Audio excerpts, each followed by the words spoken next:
శ్రీ గుబ్బూరి వెంకటానంద రాఘవరావు గారు. విజ్ఞాన నిరతుడు నన్నయ్య భట్టారపు 16వ భాగం 10/9/20. 17 అధ్యాయాలు అయిపోయినాయి. మన దగ్గరికి వచ్చేసాం. ఇంకా 2వ 3వ 18వ అధ్యాయంలో ఆహార ప్రకరణంలోకి వచ్చారు. కోటాన కోటులైనను కూటికి సరిరావు దేవకోటులు రారా పాటించి యజ్ఞవాటికి కూటికి మారెళ్ళ కొండ గుణరత్ననిధి. ఆహహ అహమన్నం ప్రదాస్యామి అన్నం బాధిత్యమయం. అందం ఆదిత్యమయం. సమస్త ప్రాణులకు ఆకలి వేళ అన్నం అతి అవసరం. అలాగే దేవ మానవ జంతు క్రిమి కీటకాది ప్రాణులన్నీ జీవధారణాన్ని అన్నం మీద ఆధారపడి అన్నాన్ని పెట్టి అన్నింటినీ పోషించే దాత సూర్య భగవాన్.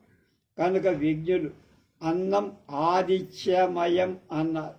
అన్నంబు ఆదిత్యమయం. అది అరణ్య పర్వం 1లో 39. ఋగ్వేదంలో అన్నం ఆదిత్యమయమని చెప్పారు.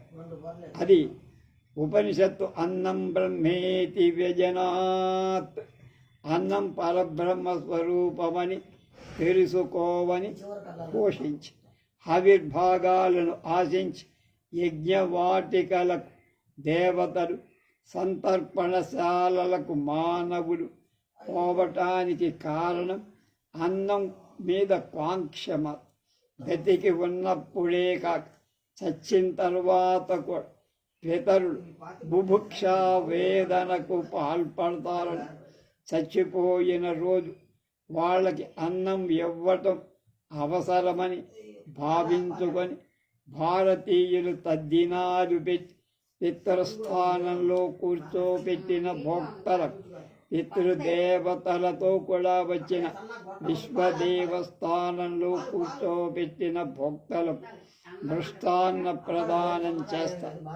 దేహధారణ చాలించి పరలోక గతులైన వాళ్ళకి కూడా ఆహారం ఎంత అవసరమైతే దేహం ధరించినటువంటి ఐకయాత్ర చేసే ప్రాణులకు అన్నం ఎంత అవసరమో చెప్పాలా అక్కర్లా. అంగుళ ప్రదేశంలో కోటాను కోట్ల సూక్ష్మజీవులుంటాయి. మహాకాయ విశిష్టాలైన అడవి ఏనుగులుంటాయి. ఖడ్గమృగాలు, లొట్టి బిట్టలు మొదలైన భూచరాలు, అంటే లొట్టి బిట్టలు అంటే తెలుసుగా ఉంటే, సింసుమార మహాగ్రాహ తిమింగలాది జలచర వేల్స్ దగ్గర నుంచి చెరు చేప దాకా భూమి మీద ఉంటాయి. ఇందుకు కొన్ని 150 అడుగుల పొడవి, ఇంకా కొన్నిటి వలయం కావాల్సినంత ఆహారం ప్రత్యక్షంగాను పరోక్షంగాను సూర్యుడే ఇస్తాడు అని తెలుసుకోవడం గొప్ప విజ్ఞాన సత్యాన్ని తెలుసుకోవడం. సూర్యుడిచే తేజ ఉష్ణ విద్యుత్ కాంతి శక్తుల మూలంగా ఈ ప్రాణి కోట్లు జీవిస్తున్నాయి. వెనకటి నెలల్లో సూర్యకాంతి ప్రసరింపగా జీవింపగలిగిన వృక్షజీవులు, దారువులు మొదలైన వాటిలో సూర్య సంభవాలైన శక్తులు దాగి ఉన్నాయని చెప్పుకున్నాం. కనుక అడవులు, చెట్లు, చేమల్లో కూడా వృక్షజీవులు చాలా కాలం నేలలో పూడి ఉండి రాక్షసి బొగ్గు కింద మారి. నేటి మానవులు ఈ బొగ్గును కాల్చి రైలు ఇంజన్లకు, ఇతర యంత్రాలు నడపడానికి నిత్యం వ్యాపారం చేస్తారు. మన దేహధారణకి అవసరమైన భోజనాదిక పచనం చేసుకోవటానికి నిత్యం వాడుకొనే కర్ర, వంట చెరకు, బొగ్గులు ఇవన్నీ ఎవరి వల్ల వచ్చాయి? సూర్యరశ్మి ఫలితం. భూమి మీద ఎవరెప్పుడు ఏ పని చేయటానికై కావాల్సిన క్రియాశక్తి, ఎనర్జీ ఏ కార్యనిర్వహణకైనా అవసరమైన సామర్థ్యాన్ని సూర్యుడు అనుగ్రహించినవే. కనుక గతకాలపు సూర్య వికిరణం ఈ భూమి మీద ప్రసరించినప్పుడు అక్కడి వృక్షజీవులు ఆ కిరణ గర్భిత శక్తులను తీసుకొని పట్టి భద్రం చెయ్యగలిగే.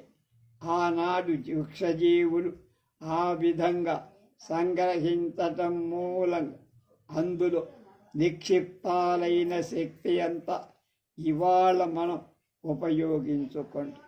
కర్రలు కానీ బొగ్గు కానీ ఆనాటి చెట్లు చేమలు తమలో నిలవ చేసి దాచిపెట్టుకున్న రశ్మి శక్తులు బ్యాంకులో నగదు నిలవ లాంటివి బ్యాంకు నుంచి విత్డ్రా చేసుకోవాలి.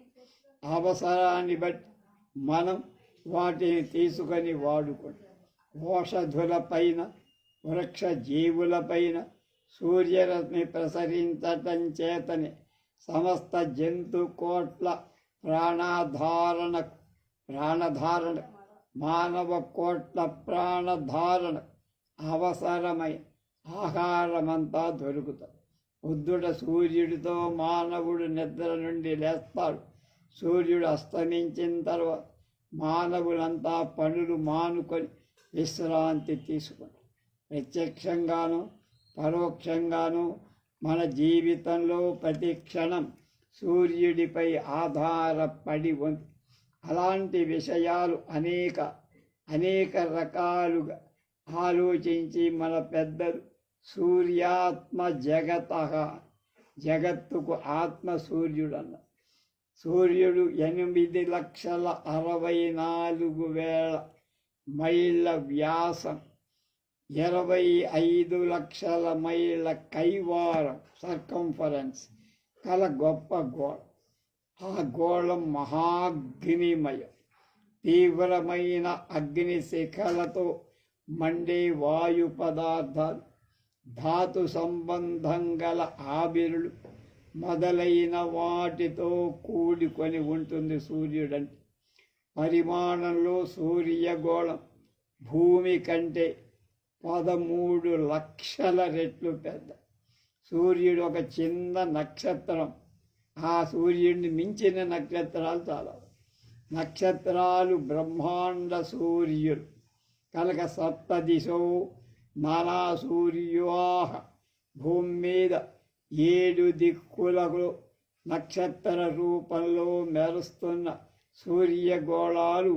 ఇలాంటి సూర్యగోళాలు ఎన్నో లెక్కలకు మించి. తక్కిన సూర్యుల మాట అటుపక్క వదిలేసి మన సూర్యుడి గురించి మనం తెలుసుకోవాలి.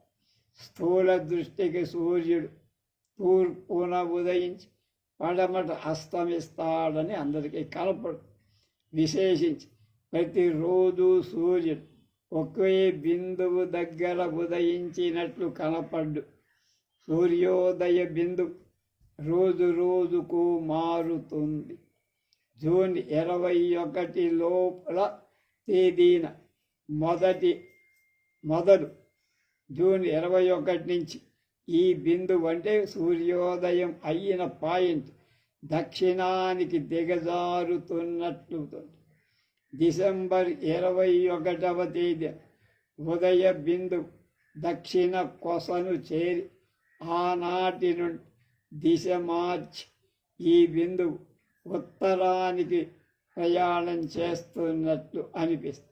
ఇందుకొక ఉపమానం చెప్పచ్చు. పెద్ద గడియారాలలో లంబంగా వ్రేలుతూ టిక్కు టిక్కుమంటూ ఊగులాడే పెంజులం అడుగులుంటుంది. అది ఒక కొనకు చేరి దిశ మార్చి రెండవ పక్క ఊగటం సాగించినట్లే సూర్యుడు డిసెంబర్ 21వ తేదీ దక్షిణ దిక్కు వైపుకు ప్రయాణం ఆగి దిశ మార్చి ఉత్తర వైపుకు మళ్ళా ప్రారంభం మొదలు పెడతారు. ఉత్తర దిక్కుకు పోయేటువంటి సూర్యుడు గడువు కాలం ఉత్తరాయణం. ఆ కాలం అంతా 6 నెలల తర్వాత ఉత్తర దిగ్గమనం, ఉత్తర వైపు నడవటం సారించి దిశ మార్చి దక్షిణ దిక్కు వైపుకు నడక సాగిస్తాడు. అది దక్షిణ. ప్రస్తుతం మనకెప్పుడు జూన్ 17 తర్వాత దక్షిణాయనం ప్రారంభం. ఉత్తరాయణ కాలంలో సూర్య ఉష్ణాలు క్రమంగా విజృంభిస్తాయి. దిశితాలు కూడా అవుతాయి. అంటే మే జూన్ అండిపోతున్నాయి కదా అంటారు. ఆ తాపానికి తట్టుకోలేక సమస్త నీటి నిలవలు అందులో ఉంటే నీరు ఎగిరి ఆవిరి రూపంగా పైకి వెళ్ళిపోతూ ఉంటాయి. తర్వాత దక్షిణాయనంలో ఈ నీటి ఆవిరంతా వర్ష రూపంలో కిందకి దిగి సమస్త జీవులకు ఆప్యాయాన్ని కలిగించి ఓషధులను పంటలను పెంచి పండించి ఆహార సమృద్ధి చేస్తారు.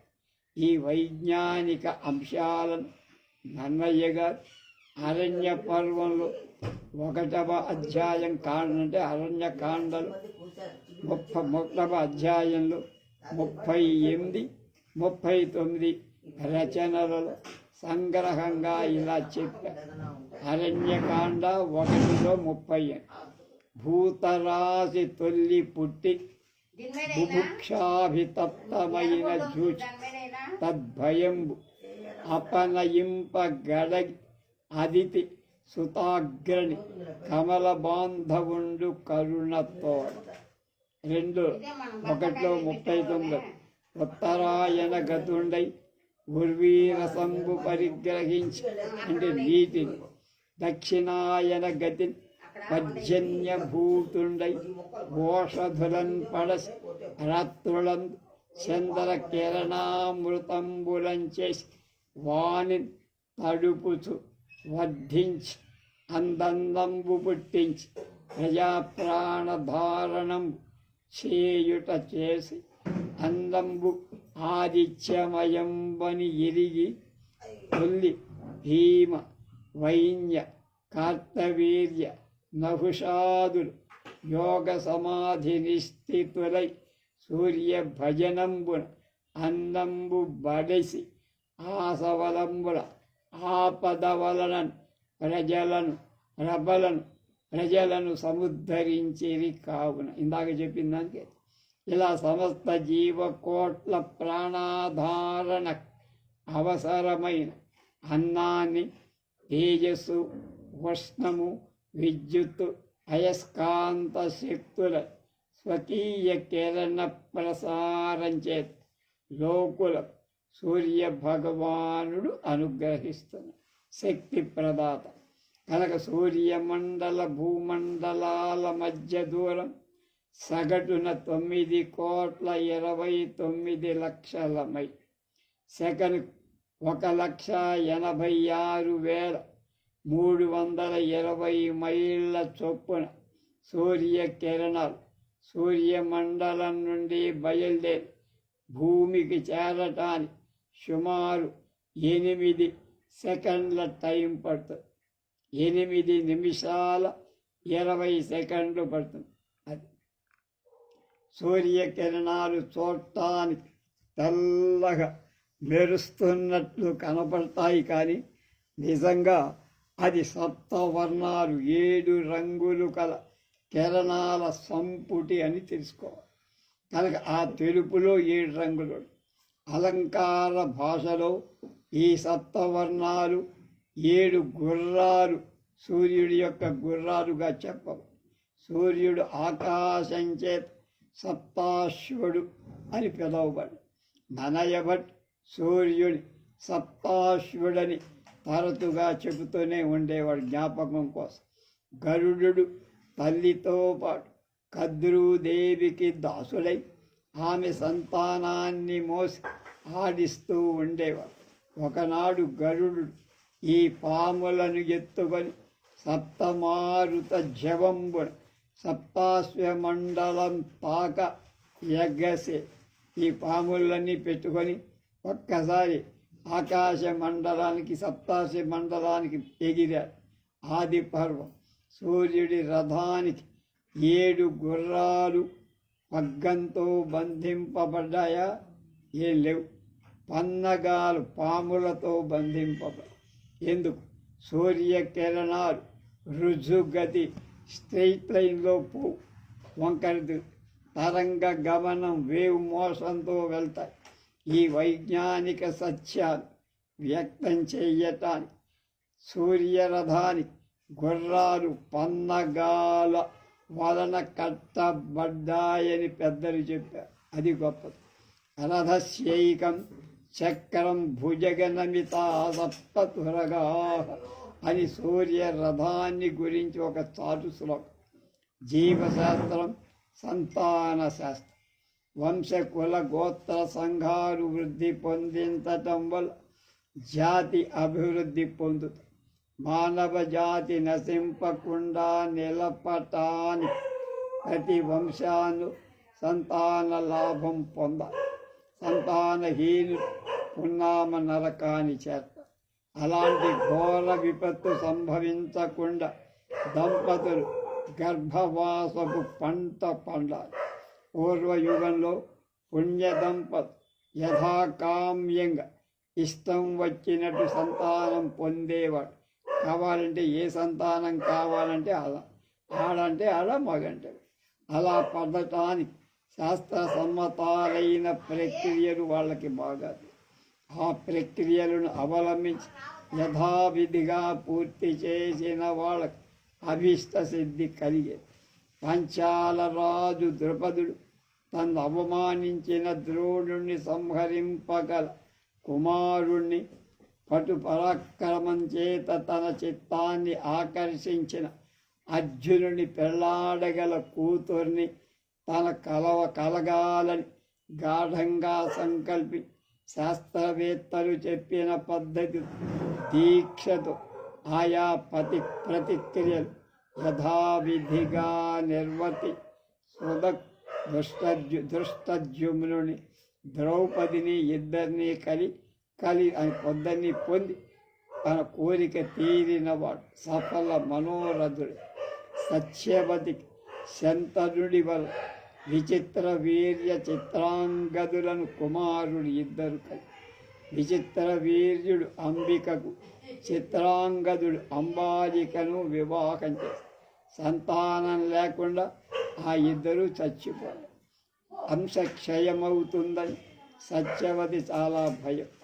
పరాశరు ప్రసాదం చేత ఆమెకు తొలి చూలులో జన్మించిన వేదవ్యాసుడితో ఆలోచించి అప్పటి లోకాచారాన్ని బట్టి దేవర న్యాయం అంబికా బాలిక ఉత్తర భిక్ష వంశాభివృద్ధి కావించమని సత్యవతి వ్యాసుని కోరి విచిత్ర వీర్య భార్య అంబిక వ్యాసుడు పుష్పోత్పాదనం చేసేవేళ ఆమె భయపడి కళ్ళు మూసుకొని ఆమెకు పుట్టిన కొడుకు 10,000 ఏనుగుల బలం కలవాడయ్య.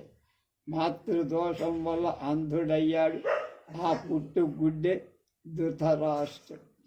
అలాగే సత్యవతి అందుకల వగచి కనులెంత మాత్రం మూయద్దని కట్టుదిట్టం చేసి రెండవ కోడలి అంబాలిక శయన గృహానికి కళ్ళు మోయలేదు. కానీ గర్భధారణ సమయం భయంతో వెలవెలకు అందుకు ఫలితంగా ఆమె పుత్రుడు పాండు అయ్యా తెల్లబడిపోయి.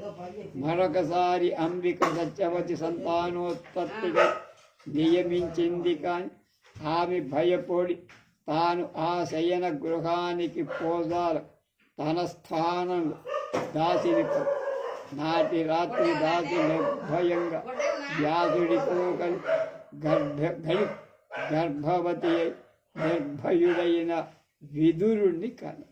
పుణ్యదంపుతల వంశాభివృద్ధి కోరి శయన గృహంలో చేరే వేళ వాళ్ళ మనస్సులలో ఎలాంటి కలత ఉండదు. కులపాలిక భర్తను కూడే వేళ దంపతులు ఆనందమయులై ఉల్లాసంతో ఉండ. వారి పరిసరమంతా ఆనందో బ్రహ్మ లాగా ఉండటం అవసరం. ఆ పుణ్య ముహూర్తంలో కానీ పిమ్మట కానీ స్త్రీ హృదయం సమాత్రం కలత ఏమాత్రం కలత భయం జడుపు దిగులు సంక్షోభం మొదలైనవి ఏ మాత్రం కనపడవు. అప్పుడు మాతా శిశువులకు ఏ ఉపద్రవం కలగదు. గృహలక్ష్మి వంశాభివృద్ధి ముఖ్య కారణమైన కోడలు అత్తలు ఆడుబిడ్డలు ఏదో మిషమే ఏడ్పించడం తెలుగు ఇళ్లలో మామూలు. గర్భవతులు కొండలెక్కరాదని, సముద్రాలు చూడరాదని, గ్రహణాలు చూడకూడదు. ఇలాంటి అనేక విధులు నిర్ణయించడంలో మన పెద్దలు చూలింతల మనస్సుల కలత పడరాదని తెలుసుకొని వాళ్ళ మనస్సును పరిరక్షించటానికి ఇలాంటి ఏర్పాటు చేశారు. కనుక గర్భవతులను సాధించి కోడంట్రకం పెట్టి ఏడ్పించి మనస్సు శోభింపచేసిన దాని ఫలితాలు తప్పక అనుభవిస్తారు, చూస్తారు. మృగా పక్షి సరీసృప క్రిమి కీటకాది జీవులలో మనుష్యులలో స్త్రీ పురుష జాతుల సంయోగం చేతనే సంతానోత్పత్తి. జంగమాలైన జంతు కోట్లలో పైక్రమంగా అంతగా లేకపోయినా సంతానోత్పత్తి. స్థావరమైన చెట్లు చేమలు మొక్కలు మ్రోడులలో మొదలైన ఔషధులలో ఇది ఎలా జరుగుతుందో జీవశాస్త్రవేత్తలు మనం చెప్పుకున్న పరపరాగ విజ్ఞాన నిరతుడైన నన్నయ్య ఈ సంగతులను ఇలా వివరించారు. ఆది పర్వం 3లో 2:20 మరియున్ గర్భయోనియన్ ఋతుపుష్పరస సంయుక్తంబగు రేతంబు గాడ్పు చేతన్ ప్రేరితంబై కలసినందు పంచతన్మాత్రలు పొడవై క్రమంబు అవయవంబులేర్పడి లబ్ధజీవులై ఉద్భవిల్ శ్రోత్రంబుల శబ్దంబుల నేత్రంబుల రూపంబున ఘ్రాణంబున గంధంబును జిహ్వ స్వరసంబును మనంబునం సర్వంబును ఎరుంగు ఎందు గాడ్పు చేతన్ ప్రేరితమై అనే వాక్యాన్ని కొంచెంగా వ్యాఖ్యానం చెయ్యాలి. వరిచేను భూముగా పెరుగుతుండగా అందుక మొక్కలో పుష్పం పోలిన స్త్రీ అవయవ అలాగే బీజగుణ విశిష్టాలైన రజస్ ఒకనొక పొడి పుప్పొడి పరిపక్వమౌ వీరి సంయోగ కాలం సంభవం వేళ తూర్పు నుండి గాలి రే ఈ పొడి వెంటి బీజ ద్రవ్యాలను వెదజెత్ స్త్రీ అవయవాలకు అన్ని ఈ విధంగా సంయోగం చేస్తారు. అందుకు ఫలితంగా వరిచేలు పట్టలతో ఉంటాయి. తర్వాత వెన్నులు గింజలు ఏర్పడి కంఠం. ఇందులో స్త్రీ పురుష సంయోగం గాలి మూలంగా కొన్ని పుష్పాలలోని తేనెను ఆశించి తేనెటీగలు రాళ్ళ పుప్పొడి వాటి కాళ్ళ అక్కడి నుండి మరొక పుప్పు మీద వాలిన ఆ పుప్పొడి ఆ పుష్పంలోని స్త్రీ అవయవాల గర్భధారణ. ఈ విధంగా ఈగలు, తుమ్మెదలు, పతంగాలు, కీటకాలు, సీతాకోక చిలకలు మొదలై వాటికి తెలియకుండా ప్రకృతిలో స్థావరమైన స్త్రీ పురుష జీవులు పరస్పర సంయోగం కలిపి కాయలు, పళ్ళు, పంటలు ఫలింపచేయటం చూడగా విస్మయం కలుగు. జీవశాస్త్రాన్ని గురించి నన్నయ్య వైజ్ఞానిక గ్రంథం రాయలేదు, కానీ ఆ శాస్త్ర బీజాలు సందర్భానుసారంగా గ్రహించి భారతంలో చేర్చారు. ఈ ఘట్టంలో సంస్కృత మూలంలో ఆది పర్వం 189 11లో జీవ భేదాలను గురించి ఒక శ్లోకం వ్యాసుడు 11 ధాతా యథామహం విదధీత లోకే ధ్రువంతబాహం ధ్రువంతదాహం భవతేతి మత్వా సంస్వేదజా అండజా ఉద్భిదశ్చ సరీసృపాః క్రమయోః దాప్సుమత్స్యాః. ఇందులో egg born, plant seed born, sweat born, reptiles, fish అనే తరగతుల జీవులు పేర్కొండవు. అంటే నన్నయ్య ఈ సందర్భంలో వీటిని తెలిగించాల. కానీ అరణ్య పర్వం 3:10 దేవతలు వైకుంఠానికి పోయి విష్ణు భగవాన్ని స్తుతించిన సందర్భంలో మూల భారతంలో లేకపోయిన ఈ వాక్యాలు చేర్చాడు. ఏమని? దానవులం చంపిదివి అండజ జరాయుజ సువేదజ ఉద్భిజంబులను పరగిన చతుర్విధ భూతంబుల రక్షించుతున్న జగద్రక్షకుడు. సంస్కృత మూలంగా తెలపబడి సరీసృవ మత్స్యదేవుడు అండజాలు కావున వాటిని ప్రత్యేకంగా మళ్ళా చెప్పక నన్నయ్య జరాయుజాలను ముఖ్యంగా చెప్పి, జరాయుజాలు జీవులు మావి వలన పుట్టారు. మనుషులు ఆవులు మొదలైన వాటి జన్మిస్తే మావి పడిపో ఆఫ్టర్ బర్త్ అంతవరకు ఆ మావి గర్భస్థ ప్రాణి ఆవరించి రక్షిస్తుంది. ఈ కారణం చేత మానవులు జరాయుజాలనబడి జీవవర్గానికి చెందిన వాళ్ళం. జీవవర్గ వివరణలో వ్యాసుడు పేర్కొనకుండా వదిలేసిన జరాయుజాలను చేర్చి నన్నయ్య సశాస్త్రీయ వర్గీకరణ చేశాడు, క్లాసిఫికేషన్. మనుష్య జాతిలో స్త్రీ గర్భవతి అయిన తరువాత 4 నెలలు గడిచే వరకు గర్భస్థ శిశువు పురుషుడో స్త్రీయో నిరూపించరాదని, ఆ తర్వాత కొడుకు కావాలంటే కొడుకు, కూతురు కావాలంటే కూతురు కనటానికి కొన్ని సాధనాలు చేసి ప్రాక్తకాములు కావచ్చని పెద్దల వల్ల విన్నానంటున్నారు. మర్రి చెగుళ్ళను, రావి చెగుళ్ళను, మరికొన్ని వస్తువుల సంపుటి చేసి శుభ దివ సమయంలో మంత్రాలు చదువు గర్భవతి పాపిత ప్రదేశంలో మెల్లగా అంటుతూ సీమంతోత్సవమని గుహ్యకర్మ చేయటం మూలంగా కోరిన శిశువు పొందొచ్చని చెప్పారు. వేదాలన్న వేద శోజిత కర్మలన్నీ పూర్తిగా రోత పుట్టి ఉన్న ఈ కాలం సీమంతోత్సవం నామమాత్ర అవశిష్టమైపోయి సూలింతరాండ్ర 7వ మాసాల్లో గాజుల సంబరంలో 5వ మాసంలో పూల సంబరం పేరున పూలు ముడిపింపసం వేడుక కింద. కానీ వేద శోధితమైన ఈ సీమంతోత్సవం ఇవాళ సామాన్యంగా ప్రజలు అనుకోని అవివేక కార్యం కాదు.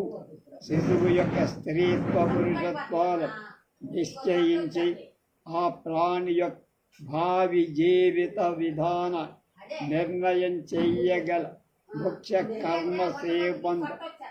It determines the sex of the child if the womb and its entire future. ఈ విషయంలో శాస్త్ర పరిశోధన చాలా అవసరం. Serious scientific research regarding the true importance of semantam is an urgent necessity in as much as male or female children can be had as they desire. ఈ గుహ్య కర్మ కోరిన సంతానోత్పత్తికి దోహదమై తోడ్పడగలదని వేద సంప్రదాయం మీద నమ్మకం ఉన్న వాళ్ళ విశ్వం. నాకు తెలిసే వచ్చిన మరొక అంశం రాసి దీన్ని ముగిస్తాను. గర్భవతులైన స్త్రీ గర్భిణులుగా ఉన్న కాలంలో పులుపు పదార్థాలు ఎక్కువగా తింటే వాళ్ళకి స్త్రీ శిశువులు ప్రసవిస్తారు. కారం ఎక్కువగా తింటే మగపిల్లలు పుడతారని జర్మన్ పరిశోధకులు నిశ్చయించిన పత్రికలో చదివారట. గూటికి 97 గర్భవతుల విషయంలో పైన వ్రాసినట్టు జరిగాయని పత్రికలు వాళ్ళు చెప్పారు, రీసెర్చ్ చేసి. ఆ ప్రకటన యొక్క నిజాలు బహుకాలం అనేకులు ఈ దృష్టితో శోధించి నిర్ణయిస్తే కానీ నిర్ధారణ. రేపు వృక్షాలు కూడా జీవులే అనటంలో ఏం విశేషం చెప్తారో రేపు తెలుసుకుందాం.